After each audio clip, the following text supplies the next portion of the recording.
देखिएगा,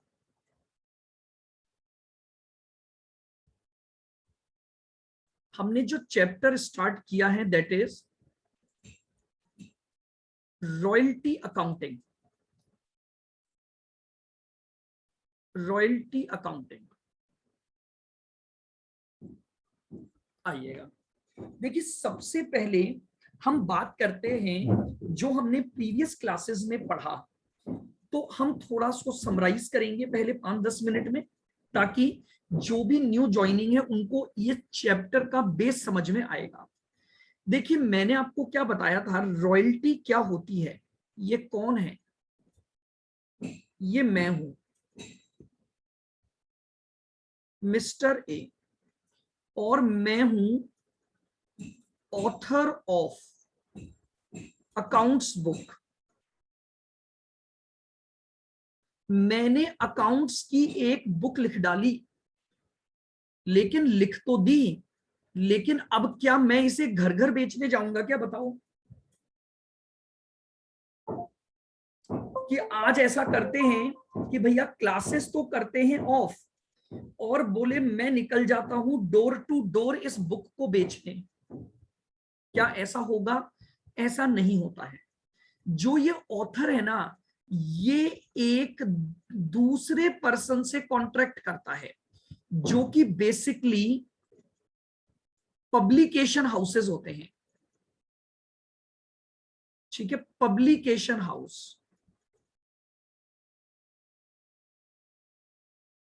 ये publication house क्या करते हैं बताइए?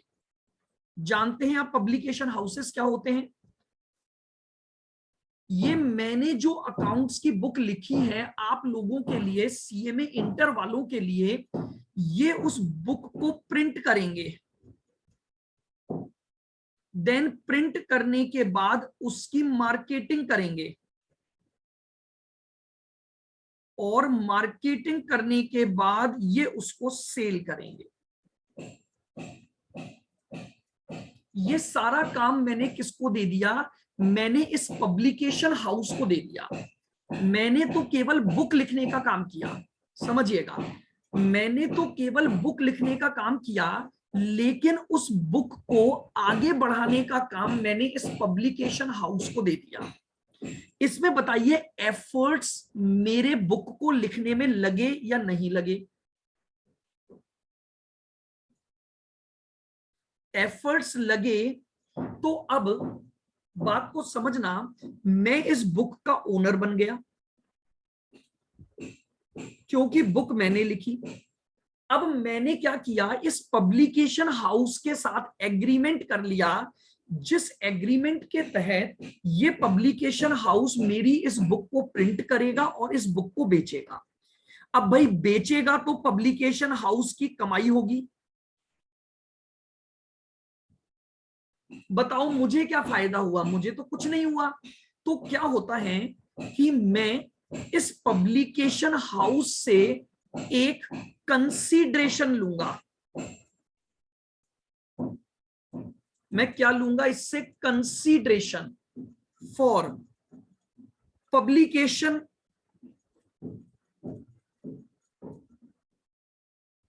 And sale of books. मैं इसको बोलूंगा कि भैया देख, तू जितनी बुक्स बेचेगा, मुझे हर बुक की जो प्राइस होगी उसका 20% देगा। इस 20% को कहा जाता है रॉयल्टी अमाउंट।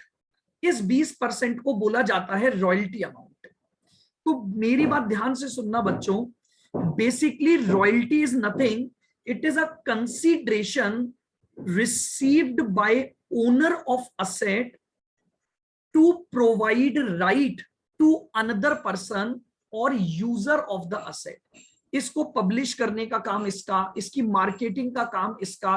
आपको क्या लगता है बताओ, अगर मैं कोई बुक लिखूंगा तो मैं घर घर जाके थोड़ी बेचूंगा भैया, मैं इसके साथ एक कॉन्ट्रैक्ट कर लूंगा कि तू बेच, और बेच के जो पैसा आए तू सारा काम तेरा, मुझे तो केवल क्या दे देना, एक पीरियडिक अमाउंट 20% दे देना। और इसी अमाउंट को मैं क्या बोलता हूं? एज अ रॉयल्टी बोलता हूं। इसे क्या बोला जाएगा? एज अ रॉयल्टी बोला जाएगा। आइएगा। जैसे अगर आपको ध्यान हो तो आपने मूवी देखी होगी बागवान, देखी है क्या आपने? अमिताभ बच्चन की मूवी, बताओ देखी है क्या?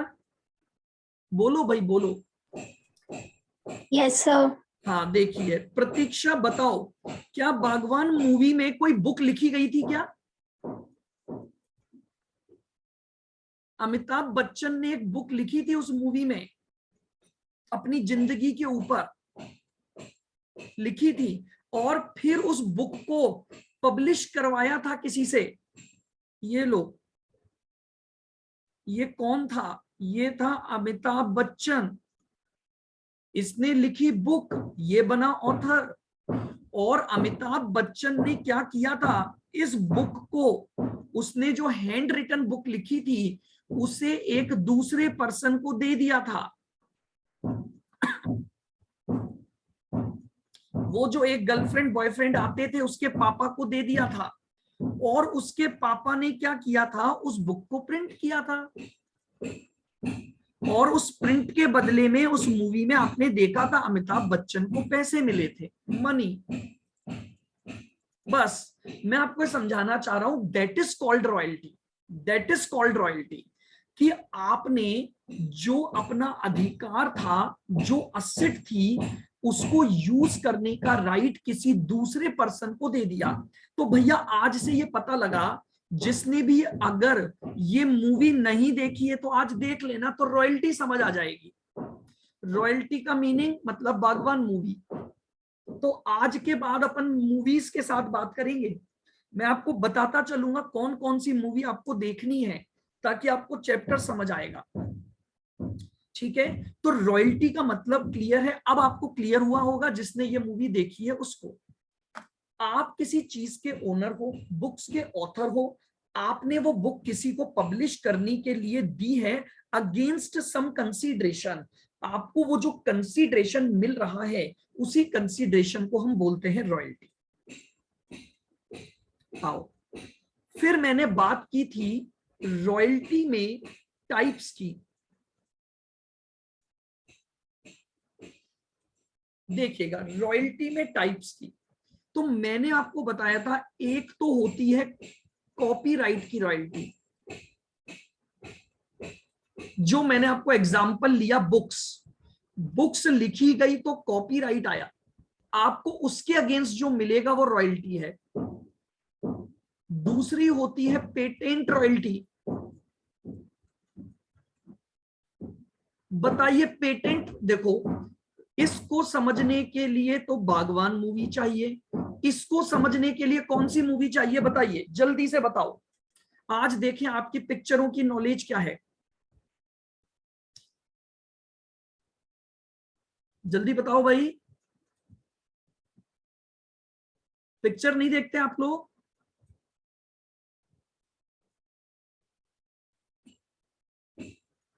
अरे क्या हो गया, कहां गए सब जने? भाई पिक्चर्स देखते हो कि नहीं देखते हो? कम देखते हो कृष्णा, ज्यादा देखा करो। मूवी देखना बहुत अच्छा होता है, उससे आपको सब्जेक्ट समझ में आता है। इसके लिए आप देखोगे Tarzan the wonder car. Tarzan the wonder car, oh my God, याद है क्या ये मूवी किसी ने देखी है? कार की एक डिजाइन बनाई गई थी इस मूवी में। Yes sir. सो मैं ये बोलने वाली थी। अरे बस आप बोलने वाले थे और आपकी बात मैंने छीन ली। तो मेरी बात सुनना, पेटेंट रॉयल्टी क्या होती है, आपने किसी भी एक प्रोडक्ट को लेकर डिजाइन बनाई, यानी टार्जन वाले इस कार में कौन था, वो अजय देवगन था। ये अजय देवगन था जिसने एक डिजाइन बनाई थी कार की। फिर क्या हुआ था? चोरी हो गया था डिजाइन। चलो चोरी हो गया था, लेकिन अपन क्या है, घर पे अपन है ना, विद्या के मंदिर में है, तो अपन चोरी की बात नहीं करेंगे। Yes sir. हाँ, तो इसका मतलब अब जरा मुझे ये बताओ, अगर ये डिजाइन किसी को भी बेचता है, भाई इसने तो डिजाइन बनाई है, खुद प्रोडक्शन थोड़ी करने लग जाएगा कार का। ये क्या करेगा, ये कार मैन्युफैक्चरर के पास जाएगा, गया भी था अजय देवगन, और कार मैन्युफैक्चरर को जाकर अपनी डिजाइन दिखाएगा कि भैया ये डिजाइन मैंने बनाई है, आप इस डिजाइन के बेसिस पर क्या करोगे, आप इस डिजाइन के बेसिस पर ये कार बनाओ, प्रोडक्शन करो, लेकिन डिजाइन मेरी है, तो प्लीज आप मुझे जितना प्रोडक्शन करोगे उस पर एक अमाउंट पे कर देना, that is called royalty, that is called royalty. तो क्या मेरी बात समझ आई? प्रतीक्षा बोलो, हर्षित। यानी आज का आपका होमवर्क बागवान मूवी देखनी है और टार्जन मूवी देखनी है, आपको रॉयल्टी समझ आएगी।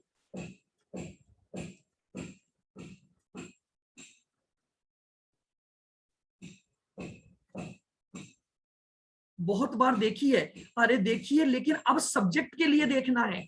अभी तक तो आपने एंटरटेनमेंट के लिए देखी थी, मनोरंजन के लिए, अब की बार किसके लिए देखनी है?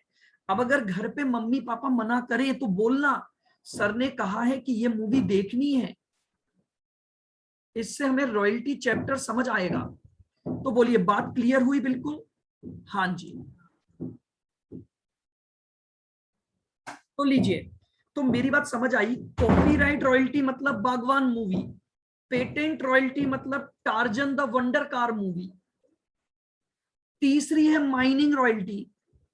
क्या होती है बताइए माइनिंग रॉयल्टी? जैसे कोल माइंस। Coal mines. जल्दी से मूवी बता दो, इसके लिए कौन सी मूवी देखोगे आप? प्रतीक्षा बताएगी। बहुत सारी मूवीज है कोल माइंस पर। तो देखो, मुझे जो याद है, कोयला। कोयला, KFG चैप्टर 1, सुना है क्या कभी इस मूवी का नाम? हाँ सर, सुना तो है। हाँ, KGF है क्या? सॉरी, गुंडे। देखो देखो, अब आ रहा है ना, मजा आ रहा है, अब याद आ रहा है हमने कितनी मूवियां देखी हैं। चलो कोई बात नहीं, KGF है वो, हाँ KGF होगा, KGF चैप्टर 1। हाँ जी, तो जल्दी से मुझे बताइएगा, अब ऐसे आपको ये चैप्टर याद होगा। माइनिंग रॉयल्टी का मतलब हो गया एक ऐसा एग्रीमेंट जहां पर हम माइनिंग वर्क से कुछ एक्सट्रैक्ट करेंगे और उसके लिए हम सामने वाले को रॉयल्टी पे करेंगे। यहां पर माइनिंग वर्क के ऊपर मूवी है ये पूरी। तो बताइए, अब मेरे हिसाब से आपको टाइप्स याद हो गए। 3 तरह की रॉयल्टी की अकाउंटिंग हमारे पास है। पहली अकाउंटिंग का हमारे पास नाम है copyright royalty for the author of books. दूसरी है patent royalty for design of any product. और तीसरी है माइनिंग रॉयल्टी, यानी for the extraction of coal और some metals from the mines. तो इस तरह से हमारे पास रॉयल्टी के 3 तरीके हो गए। बोलो, मेरे हिसाब से अब याद रह जाएगा। आपको याद न रहे तो बागवान movie, Tarzan the wonder car और KGF, ये 3 रॉयल्टी हमारे पास हो गई। आ जाओ, उसके बाद नहीं, रॉयल्टी और भी हो सकती है हर्षित, बट अकाउंटिंग पर्पस से हम इन्हीं में उसको कवर करते हैं। रॉयल्टी कई, जैसे फॉर एग्जांपल मैं आपको बताता हूं, आपने एक फॉर्मुलेशन तैयार किया, यानी मेडिसिन का कोई फॉर्मूला, आप उसका पेटेंट ही लोगे तो वो पेटेंट रॉयल्टी में जाएगा। रॉयल्टी के एग्रीमेंट कई तरह के हो सकते हैं, बट अकाउंटिंग पर्पस से उनको जो कैटेगराइज किया गया है वो 3 ही बातों पर किया गया है। वो सारी इन्हीं 3 में कहीं ना कहीं कवर होंगी। जैसे मान लो, मुझे एक बात बताओ, फिल्म होती है, ठीक है, फिल्म के पब्लिकेशन राइट्स दिए जाते हैं पब्लिश करने के, तो बताओ ये कौन सी रॉयल्टी में कवर होगा? कॉपीराइट। कॉपीराइट। आपने पढ़ा है कभी भी, जब भी पिक्चर स्टार्ट होती है तो वहां लिखा हुआ होता है सिनेमा हॉल में, ऑल राइट रिजर्व्ड। हाँ सर। नहीं देखा होगा, इसलिए नहीं देखा होगा ना, उस समय अपन तो पॉपकॉर्न खा रहे होते हैं और कोल्ड ड्रिंक पीते हैं। बट आप कभी भी देखना, जब भी आप फिल्म्स देखोगे तो आपके पास स्टार्टिंग में एक इंफॉर्मेशन आती है, ऑल राइट्स रिजर्व्ड। इसकी परमिशन के बिना ना तो आप इसको कहीं दिखा सकते हो, ना इसको दोबारा ले सकते हो, ना कुछ और कर सकते हो। आपको ध्यान है आजकल कई गानों के रिमिक्स आने लगे हैं, पुराने गानों के रिमिक्स।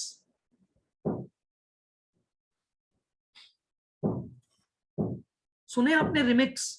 यस म्यूजिक तो सर। सुनते हो भाई, म्यूजिक तो सुनते हो, आनंद लो। अपन क्या है, केवल पढ़ना ही नहीं है अपने को, हाँ बहुत सारे गाने हैं। अब जो रिमिक्स आते हैं तो क्या होता है, क्या लगता है आपको? एक ओरिजिनल गाना था पुराना, ओरिजिनल गाना था। हर्षित बोल रहा है मैं तो बहुत सुनता हूं, मैं नहीं सुनता, लेकिन फिर भी बताओ कोई ओरिजिनल गाना बताओ जिसका रिमिक्स भी आया है मार्केट में, कौन सा है? हर्षित बताएगा, बताओ। अरे वाह, बहुत टैलेंट है। देखो हर्षित बोल रहा है मैं गाता भी हूं। एक दिन अपन यही करेंगे, पढ़ाई के बजाय गाना सुनेंगे हर्षित का। प्रतीक्षा बताइए, प्रतीक्षा आप कहाँ हो?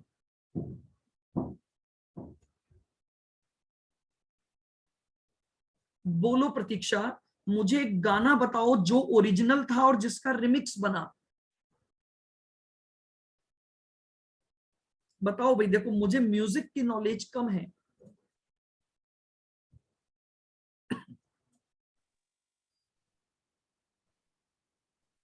नहीं ध्यान आ रहा आप लोगों को? तम्मा लोगी, है तम्मा तम्मा तम्मा। अब देखो भाई, मैंने तो ये गाना ही नहीं सुना। बहुत सारे हैं, चलिए तो आप सोच के देखिएगा, जब ये ओरिजिनल का रिमिक्स आया होगा तो क्या आप रिमिक्स बिना इसकी परमिशन लिए बना सकते हो क्या? ओ सर। नहीं बना सकते। आप समझ रहे हो मेरी बात को? ओरिजिनली जिसने वो सॉन्ग बनाया, जिसके पास है सारे राइट, उसके पास रिजर्व है। अगर आप उसका रिमिक्स बनाना चाहते हो तो आपको उस ओरिजिनल गाने के लिए क्या करना पड़ेगा? पेमेंट करना पड़ेगा, क्योंकि आप उसमें कुछ चेंजेस कर रहे हो बट ओरिजिनल वही है। तो बेसिकली मेरा कहने का मतलब समझिएगा, रॉयल्टी का बेसिक मतलब क्या होता है कि आपने कोई भी अधिकार का यूज किया, तो जो उस अधिकार का होल्डर था, जिसके पास वो अधिकार था, उसे आप जो पेमेंट करते हो उसको हम बोलते हैं रॉयल्टी पेमेंट। फिर मैं आगे बढ़ा था और मैंने आपको बताया था कि कुछ डेफिनेशंस, कुछ बातें हैं जो हम यहां पर कर रहे हैं। वो क्या थी? मैंने आपको सबसे पहले बताया मिनिमम रेंट का कॉन्सेप्ट।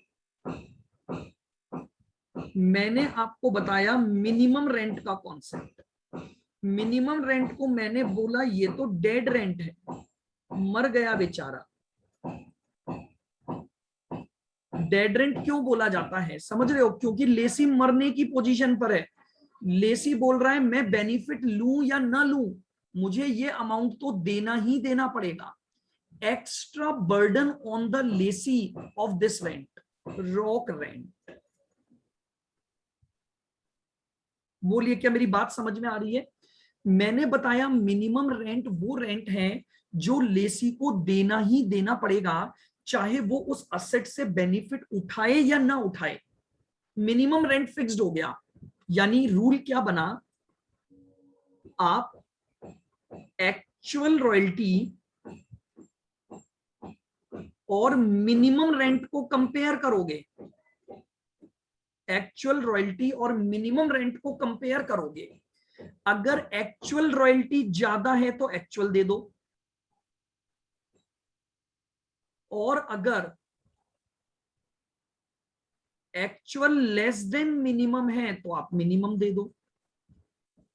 तो ये लीजिए, ठीक है, ये मैंने डेफिनेशन बताई थी आपको मिनिमम रेंट की।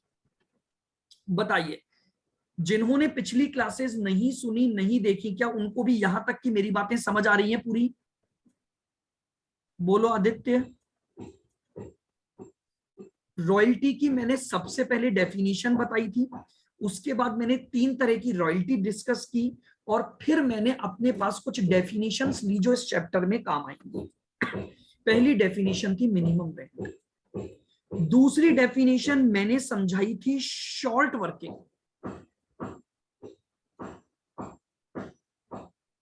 बिल्कुल, एक्चुअल अगर ज्यादा है तो उसमें मिनिमम तो ऑटोमेटिकली कवर हो गया, मिनिमम तो देना ही देना होता है। शॉर्ट वर्किंग, आओ भाई आओ, ये क्या होता है? देखो क्या होता है, अगर मान लो मेरा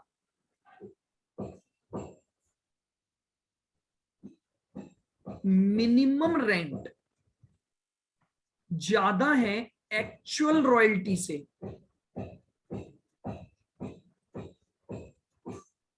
तो इस अमाउंट को शॉर्ट वर्किंग बोला जाता है। फॉर्मूला तो बस इतना सा है, शॉर्ट वर्किंग का मतलब हो गया अगर आपका मिनिमम रेंट ज्यादा है एक्चुअल रॉयल्टी से, तो उस अमाउंट को शॉर्ट वर्किंग बोला जाता है। मैंने इसका रीजन भी समझाया था। शॉर्ट वर्किंग का मतलब होता है काम का कम होना, काम कम हुआ इसलिए एक्चुअल रॉयल्टी कम बनी, लेकिन मिनिमम रेंट ज्यादा था, तो इसलिए उस खर्चे को हमने नाम दिया शॉर्ट वर्किंग। ये क्यों निकालते हैं मैंने ये भी समझाया था। वाई? ये इसलिए निकालते हैं ताकि लेसर हमें, आज हमने जो ज्यादा अमाउंट पे किया है as a minimum rent, future में हमें उसका बेनिफिट मिल जाए। फ्यूचर बेनिफिट के लिए निकालते हैं।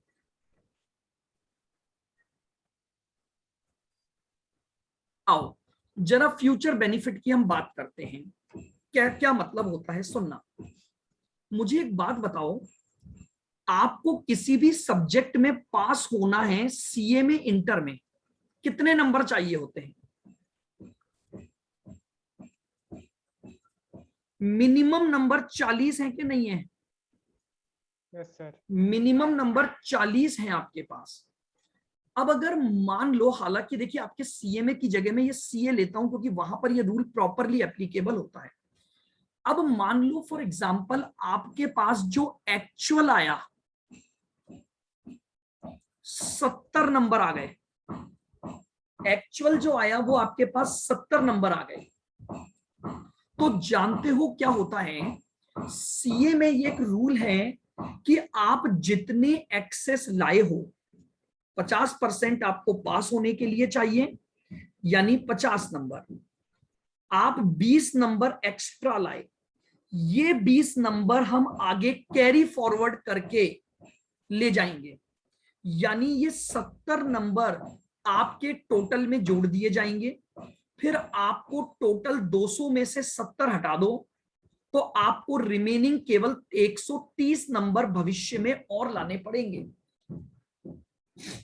आप समझना, कुछ यही कंसेप्ट रॉयल्टी पर बेस्ड होता है।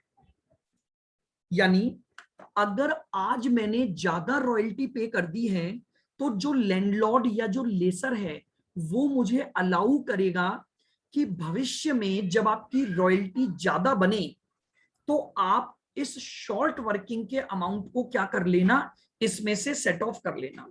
इसको मैंने कहा था मैं आपको प्रैक्टिकली समझाऊंगा कैसे ये डील होता है। बोलो क्लियर?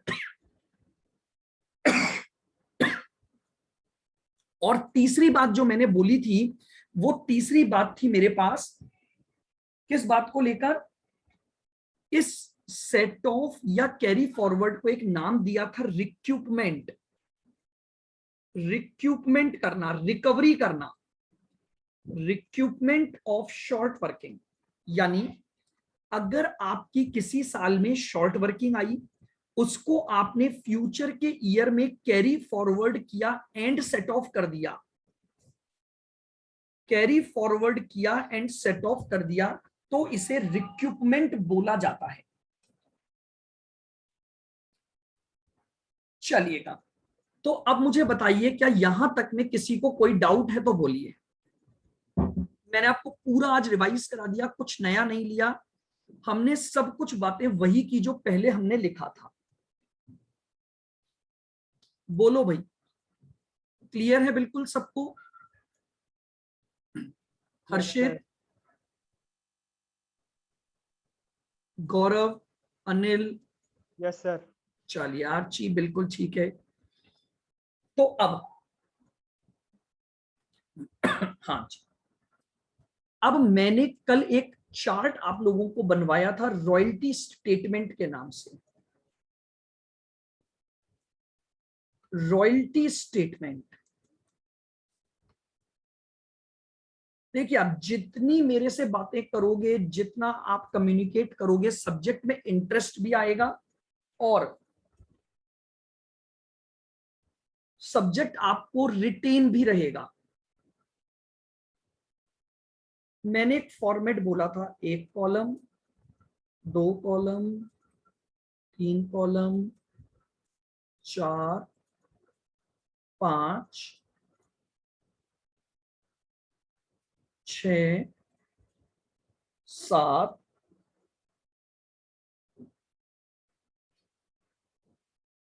8, 9 और 10। देखिएगा, पहला कॉलम है ईयर, कितनी क्वांटिटी, या तो प्रोड्यूस्ड पर या सोल्ड पर, जैसा भी क्वेश्चन है। यहां अपन लेंगे रेट ऑफ रॉयल्टी और उससे आपका रॉयल्टी अमाउंट आएगा जो एक्चुअल रॉयल्टी है। रॉयल्टी अमाउंट आ गया। यहां मैं लिखूंगा मिनिमम रेंट, इससे शॉर्ट वर्किंग कैलकुलेट होगी।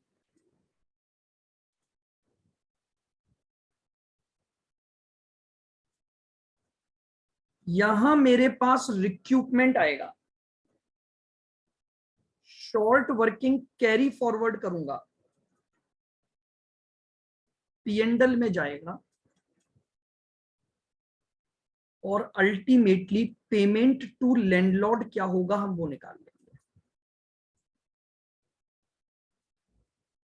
लीजिएगा, ये फॉर्मेट मैंने आपको बताया था which is called as royalty memorandum statement. Memorandum क्यों? Not a part of books, ये सिर्फ मैं अपनी वर्किंग के लिए बनाता हूं। मेमोरेंडम शब्द यूज इसीलिए किया जाता है क्योंकि हम इसे अपनी बुक्स के लिए निकालते हैं। तो आज हम एक एग्जाम्पल करते हैं जिससे हम थोड़ा बहुत इसको बनाना सीखेंगे। आपको भी लिखना नहीं है, प्रॉपरली लिख के मैं आपको कल करवा दूंगा। आप सिर्फ डेटा देखेंगे जो मैं दे रहा हूं और उसको समझेंगे। देखो,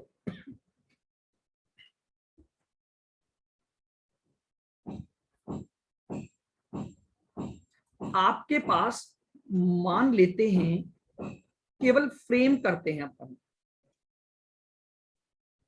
3000 बुक्स बेची गई, 4000 बुक्स बेची गई, 6000 बुक्स बेची गई, 6500 बेची गई और 8000 बेची। एग्रीमेंट में क्या लिखा हुआ था रॉयल्टी के बारे में, मैं आपको वो यहां लिख देता हूं। जो रॉयल्टी है वो ₹4 पर बुक होगी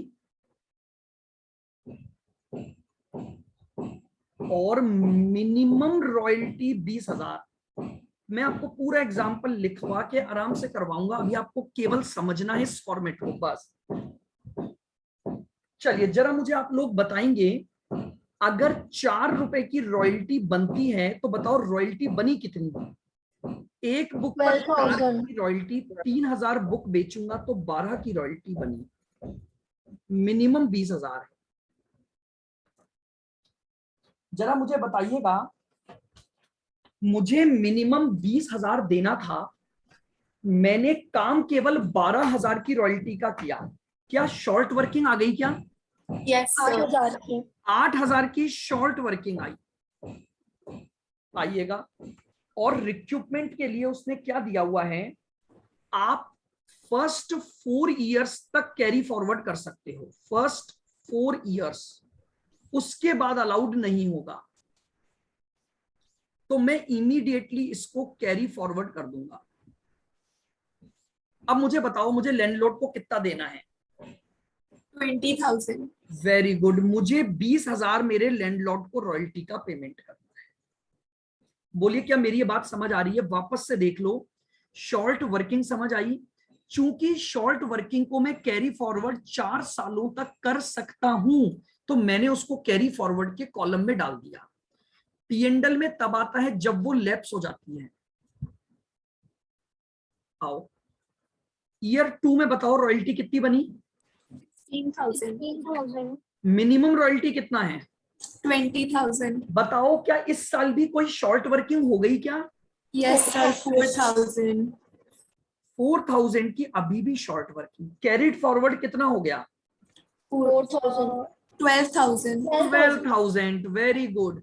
4 साल तक तो ये भी चलेगा ना अभी, तो 4 साल तक 8,000 तो चल ही रहा है, और 4,000 और आ गया, तो टोटल कैरी फॉरवर्ड हो गया 12,000।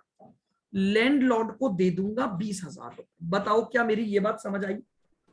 यस सर आराम से हम करेंगे। मेरा आज का टारगेट आपको ये केवल और केवल फॉर्मेट को समझाना है।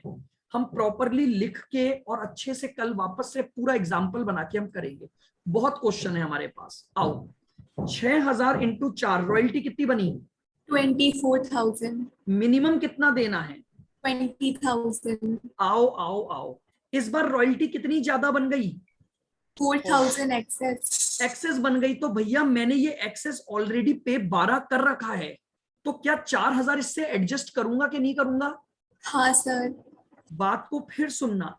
रिक्रूटमेंट यही बताता है, अगर कभी भी एक्चुअल रॉयल्टी ज्यादा बन गई तो आप मिनिमम से ऊपर जितना भी है वो एडजस्ट कर सकते हो।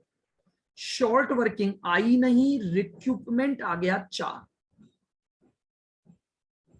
सेट ऑफ हो जाएगा। Very good Aditya. प्रतीक्षा बोलो, पॉइंट समझ आ रहा है मैं जो बता रहा हूं?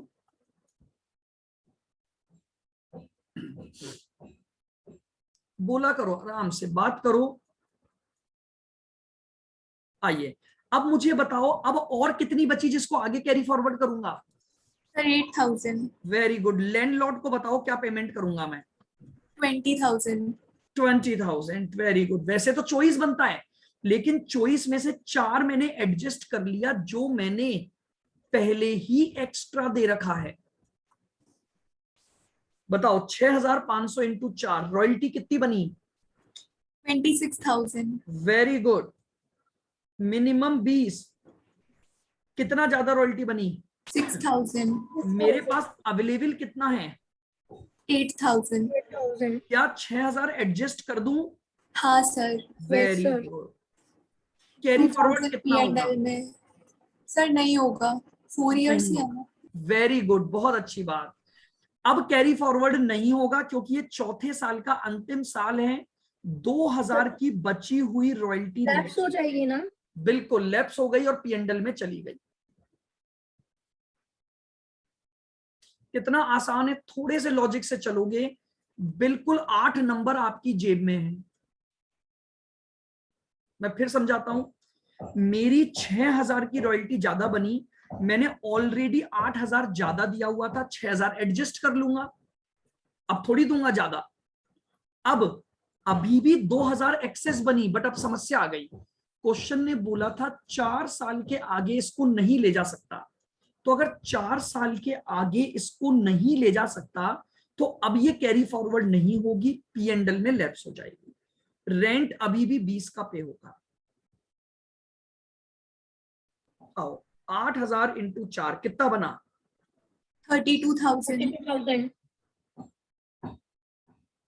कोई शॉर्ट वर्किंग नहीं, कोई रिक्रूटमेंट नहीं, कोई कैरी फॉरवर्ड नहीं, कितना पेमेंट कर दूं?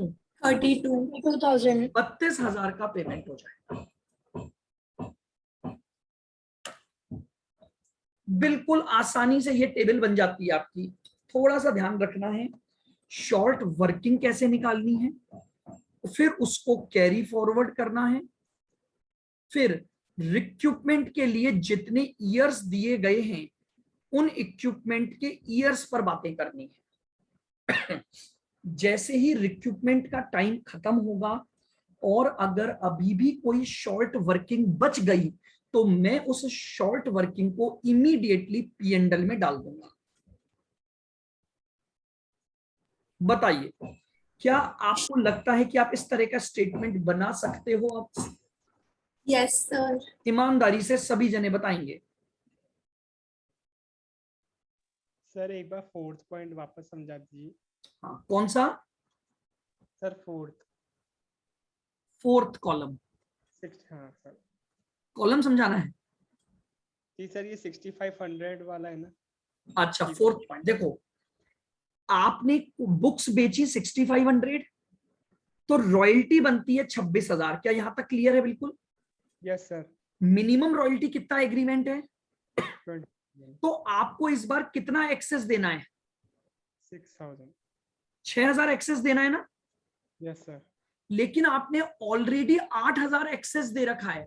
शॉर्ट वर्किंग का मतलब होता है वो एक्सेस रॉयल्टी जो हमने ऑलरेडी पे कर रखी है। अब मुझे एक बात बताओ, आपने किसी पर्सन को 8000 ऑलरेडी एक्स्ट्रा दे रखा है और इस बार उसका 6000 ज्यादा बनता है, तो आप इस 8 में से उसको एडजस्ट करोगे कि नहीं करोगे? यस सर, करेंगे। करोगे। तो मैंने ये 6000 एडजस्ट कर लिया। Recruitment is nothing, that is only adjustment. That is only adjustment. ये केवल मेरा एक एडजस्टमेंट अकाउंट है।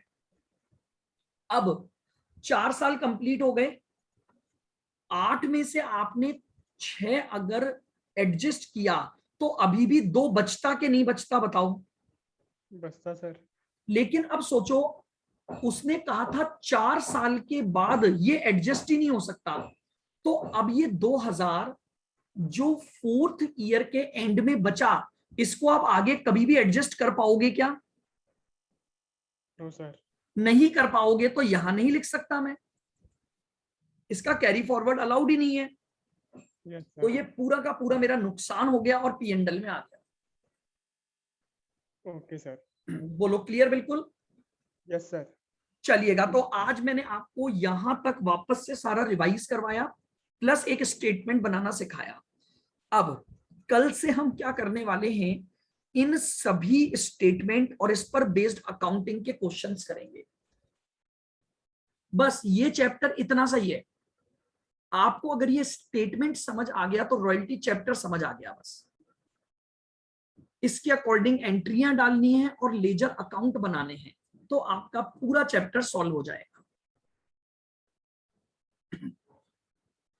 बिल्कुल।